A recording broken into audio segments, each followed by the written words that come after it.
It's being reported that The Last of Us multiplayer will be free to play, according to a job listing by someone who's working on the game. A lot more details have been revealed about The Last of Us multiplayer that should be exciting to people who are looking forward to this title. There's also some other news regarding how Microsoft promises Call of Duty to stay on PlayStation as long as PlayStation exists. Santa Monica Studios, the developers behind God of War Ragnarok, commenting about the leaks that have been happening regarding the game. The Modern Warfare 2 disc box for Xbox says that the best-selling franchise is on PlayStation, as well as some Capcom news that might suggest digital games will take over physical media. Lastly, we'll be talking about Hideo Kojima finally and officially explaining what his new game will be about. Alright, let's get right into it. This is another episode of the Daily Gaming Report.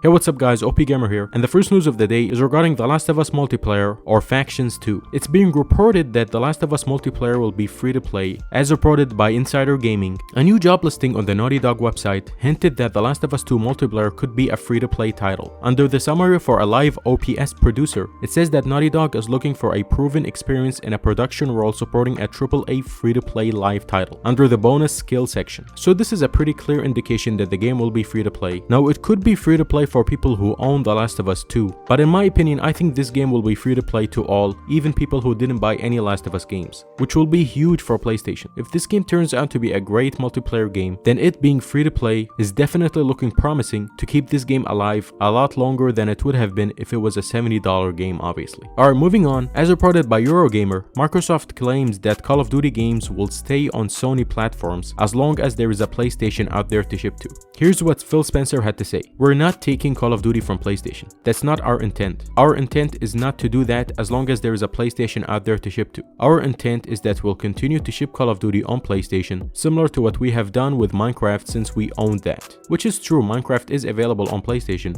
and it is owned by Microsoft. So if you're concerned that Call of Duty will be exclusive, maybe this will happen 5 or even 10 years from now. But it's safe to say that Call of Duty will stay on PlayStation for a few more years, because Phil Spencer's words will eat him alive if a Call of Duty game becomes exclusive within the next few years. Then we have a report about how Sony Santa Monica is upset with fans that are leaking the game, which is expected. They posted this on Twitter, a message from the team: "As we approach launch, it is important for our studio to preserve the experience of God of War Ragnarok for players who want to enjoy the game for the first time without spoilers. We ask that you please be considerate of the many fans who do not want to accidentally see clips, gameplay, or narrative spoilers and avoid sharing them wider. We are doing our best to limit the exposure of unsanctioned footage and screenshots. But the reality is that we cannot catch everything. For those of you who do not want to risk seeing anything before launch, we strongly advise that you mute any keywords or hashtags associated with the game until release date. We appreciate the support you've shown us more than we can say. We can assure you it will be worth the wait to experience the game yourself when it releases in less than 2 weeks on November 9th. Thank you, Santa Monica Studios." Now I have to say I have been the victim of this. I have seen some spoilers out there. Some of them even ruin the story.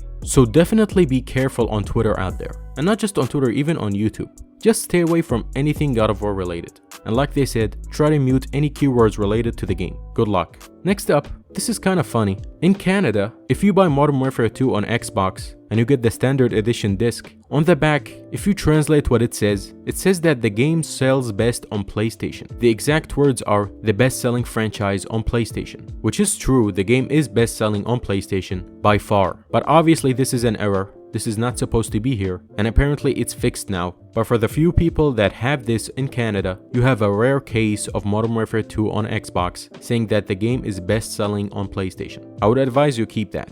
Speaking of Call of Duty Modern Warfare 2, the game is actually the best Steam launch to date. Even though the game is $70, the game currently has the most peak players ever. In just 24 hours, the game had 238,000 concurrent players, which is absolutely crazy. Now I have been playing Modern Warfare 2, and I actually love the game.